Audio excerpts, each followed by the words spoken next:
not someone, believe it or not, who likes to cook. My husband actually does a lot of the cooking. I'll do it and I'll do it okay. I don't love it as so many of the other colleagues of mine take on. But what I found was so interesting is that there was lists of foods that I'd never seen before, cooked with before, ate before, didn't even know where to buy them, but maybe they're there and I just never looked. I think exposing people to this palette of produce that maybe no one even considered. The supermarkets are very narrow, wouldn't you say, in terms of what they offer, in terms of the business aspect of selling produce? You don't really get a full variety. If you go to an Asian market, you might see a whole host of new produce that you might not see in an American or in a conventional US supermarket. So what are your thoughts on just variety and access? Ailey, I think you've hit the nail on the head there because so often what people are in is what I would call food ruts. So people go to the same grocery store, they buy the same foods, they make the same recipes every week. And it's been estimated that the average American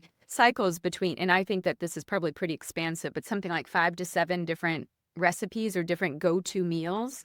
It has been estimated that if we look at ancestrally, what were we exposed through time, the number of plants was something like between 1,000 to 3,000 different species of plants that we would have exposure to. I say to people a couple of things. One is try one food per week that maybe you haven't had in months.